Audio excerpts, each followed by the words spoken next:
अरावली पर्वत पहाड़ नहीं है, वीरों की शान है, इसे बचाना हर एक राजस्थान की पहचान है। आज फलोदी जिला कांग्रेस कमेटी द्वारा पैदल मार्च निकाला गया। यहाँ के तमाम सारे लोग हैं, उनसे हम बात करते हैं क्या कुछ रहने वाला अरावली पहाड़ियों को। सर, आप किस तरह से देखते हो, क्या कुछ कहना चाहोगे? अरावली पहाड़ी राजस्थान की ही नहीं, गुजरात से लेकर के दिल्ली तक की एक ऐसी जीवन रेखा है जो हम सब लोगों के लिए पानी, शुद्ध जल, शुद्ध वायु और पूरा पर्यावरण जो है वो इस इलाके का शुद्ध रखता है, रेगिस्तान को बचाने से रोकता है।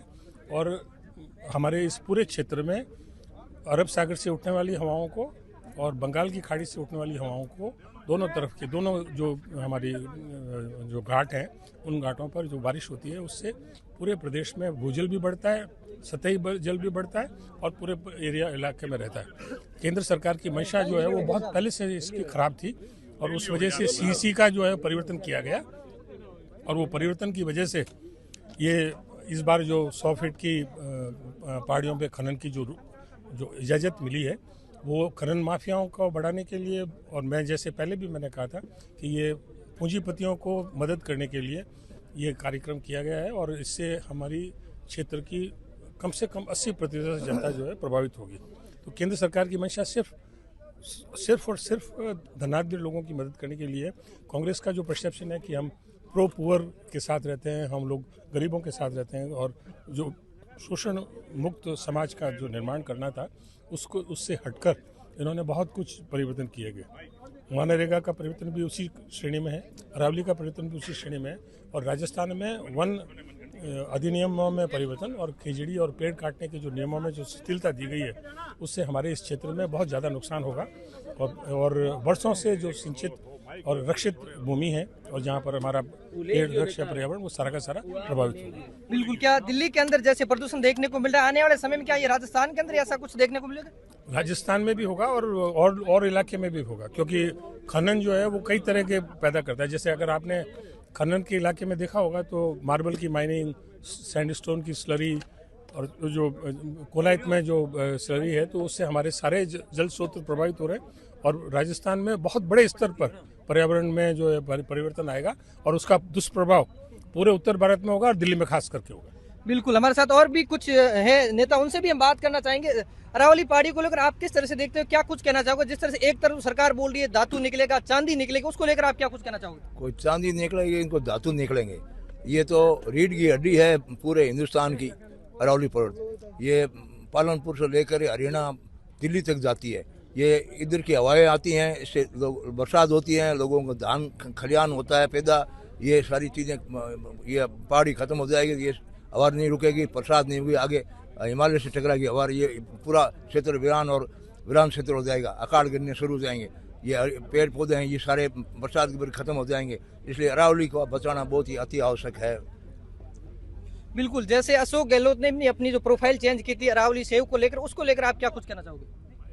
अशोक जी ने यही कहा अभी अरावली बचनी चाहिए, इसी पर्पज से अपने सारा आंदोलन कर रहे हैं। जगह जगह जिला लेवल पे आंदोलन हो रहा है, ब्लॉक लेवल पे होंगे, राजस्थान लेवल पे हो रहे हैं और भी राज्यों में ये इसका जहाँ जहाँ प्रभाव पड़ रहा है अरावली का, वहाँ भी ये सारे आंदोलन हो रहे हैं इसको बचाने के लिए। सुप्रीम कोर्ट ने ये आदेश पे रोक लगा दी गई, इसमें कोई खनन नहीं किया जाएगा।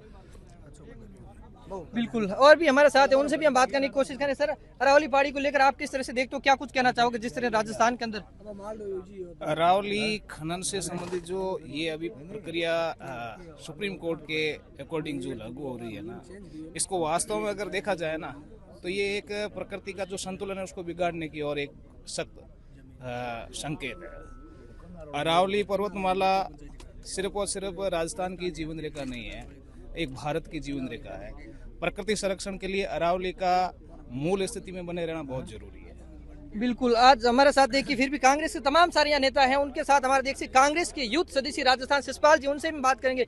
सर शिषपाल जी, क्या राजस्थान के अंदर ऐसी हालत देखने को मिलेगी, अरावली नहीं बचेगी तो क्या कुछ, और खास तौर पर जो कांग्रेस की आगे की रणनीति कुछ क्या रहेगी? अनिल भाई, विनाश काले विपरीत बुद्धि। सरकार ने ये जो हरकतें कर रही है अरावली के साथ छेड़छाड़ और अपने ट्री एक्ट में जो अनलीगल तरीके से संशोधन करना, उसके ऊपर जुर्माना हटाना, सजा हटाना, ये सारे इनका परिणाम है जो दुष्प्रभाव बहुत भयंकर आएगा। और आने वाले समय में आने वाली पीढ़ियाँ है जो पर्यावरण के प्रति बहुत परेशान रहेगी, उनके ऑक्सीजन की समस्या रहेगी, बीमारियाँ आएगी, इस प्रकार की कई समस्या रहेगी। तो मैं आपको कहना चाहता हूँ ये राज्य जो हरकतें कर रही है ये पार पड़नी नहीं है। सरकार और ये जो तानाशाही लोगों के इशारे पे सरकार चल रही है, इसका हम विरोध करते हैं। कांग्रेस जन विरोध करते हैं, फलोदी कांग्रेस इसका विरोध करती है। और हम पर्यावरण प्रेमी समाज से आते हैं और हमारा एक ही मकसद रहेगा, पर्यावरण और प्रकृति के साथ किसी भी प्रकार का छेड़छाड़ नहीं होना चाहिए। और मैं कहना चाहता हूँ, ये कह रहे हैं कि चांदी है, सोना है, धातु है, तो मैं कहना चाहता हूँ ये चांदी, सोना, धातु अभी नहीं बने हैं, ये हजारों करोड़ों साल पुरानी अरावली श्रृंखला है, तो पहले भी थे। और पहले वाले यदि इसको काट देते तो आप आज ये नियम बनाने की, काटने की नौबत ही नहीं आती, आप भी कट जाते टाइम पे, ठीक है ना। तो ये चीज़ें है जो ये कोई मायने नहीं रखती है। ये जो राज है ये कुछ नहीं है, जो अपना मुद्दा करना चाहता है और चंद लोगों की ये जो जेबें भरना चाहता है, ये जेबें भरने से कुछ नहीं होना। और जनता जाग चुकी है, आपको जवाब दिया जाएगा। बिल्कुल, जैसे अगर यहाँ राजस्थान के अंदर बात की जाए, चाहे बीकानेर, चाहे जोधपुर, चाहे जैसलमेर, तमाम जो सोलर को लेकर खेजड़ी के लिए लोग विरोध कर रहे हैं, उसको लेकर खास तौर पर आप क्या कुछ? मैं आपको कहना चाहता हूँ खेजड़ी के साथ हमारी भावनाएं जुड़ी हुई है। 295 साल पहले 363 लोगों माँ अमृता देवी के नेतृत्व में शहीद हुए थे, उन परिवार से आते हैं हम। और हम आपको कहना चाहते हैं फलोदी की 36 को 2 फरवरी को जो धरना होने जा रहा है, जैसे बीकानेर से शुरू होगा और जयपुर तक चलेगा, उस धरने में बढ़ चढ़कर भाग लेंगे और सरकार का विरोध करेंगे। और अतिशीघ्र हमारे समाज के तमाम समाजों के प्रबुद्ध जनों से एक सलाह मशुरा करके और फलोदी में भी अनिश्चितकालीन धरना शुरू करने जा रहे हैं। और मैं बताना चाहता हूँ राज को कि राज झुकाने के लिए जनता यदि रोडों पे, सड़कों पे आ गई तो सरकारें तो झुकेगी भी और बदलेगी भी। ज़्यादा चिंता करने की जरूरत नहीं, समय आएगा, संशोधन भी होगा और वापस कानून भी बनेंगे। बिल्कुल, तो ये थे हमारे साथ कांग्रेस के कुछ युवा, जो अगर पद की बात की जाए, चाहे नेताओं की बात, तमाम सारे लोगों ने बढ़ चढ़ के भाग ले रहे हैं। अरावली सेव को लेकर तमाम सारे लोग बात कर, हम चाहेंगे सलीम नागौरी जी से बात करने की कोशिश करते हैं। क्या कुछ होल्ड करना? कांग्रेस के नियुक्त जिला अध्यक्ष फलोदी के सलीम नागौरी जी हमारे साथ, उनसे भी बात करें। सर, अरावली पर्वत पहाड़ियों को लेकर किस तरह से देखना चाहोगे? राजस्थान के अंदर जगह जगह विरोध प्रदर्शन हो रहा है, क्या कुछ कहना चाहोगे? अरावली कितनी है सेव बचाने के लिए तमाम सारे लोगों की?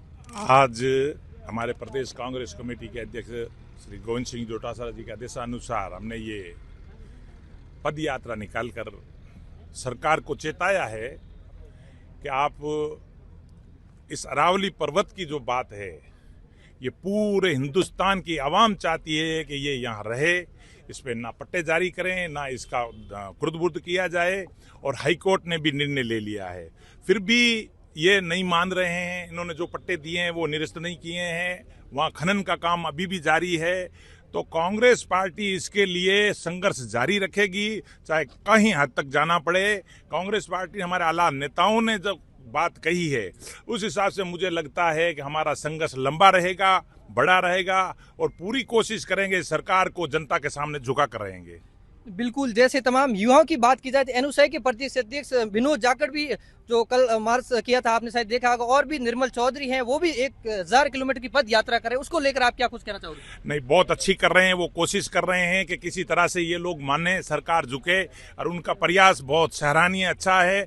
युवा साथी कांग्रेस से जो जुड़ रहे हैं वो इन बदमाशियों की वजह से ही हमारे साथ जुड़ रहे हैं। और अभी एनआईसी की जब आप बात कर रहे हैं तो जबरदस्त राजस्थान के अंदर मजबूत है, आप देख रहे हैं उनके बड़े बड़े प्रोग्राम हो रहे हैं और आगे ऐसे होते रहेंगे। बिल्कुल, मेरा एक आखिरी सवाल है, कांग्रेस कमेटी का आगे का क्या कुछ रणनीति रहेगी अरावली पहाड़ियों को लेकर, किस तरह से? अभी तो हमने जिला स्तर और ब्लॉक स्तर पर ये कार्य कर रहे हैं, अगर जरूरत पड़ी तो हमारे आला नेता प्रदेश स्तर पर करेंगे और इससे बड़े स्तर पर ही जरूरत पड़ी तो दिल्ली तक भी जाएंगे, करेंगे। संघर्ष जारी रहेगा। इन आबो हवा जो हमारे राजस्थान की है, ये अरावली जो पहाड़ी हमारा एक दिलों की धड़कन है, हमारी जान है, हमारी ये सांसें हैं, इन सांसों को ये बंद करने के लिए तुले हुए हैं। ये किसी सूरत में नहीं होने देंगे, चाहे हमें कहीं तक जाना पड़े। और संघर्ष कांग्रेस का तो इसके लिए जारी रहेगा, ये तय है।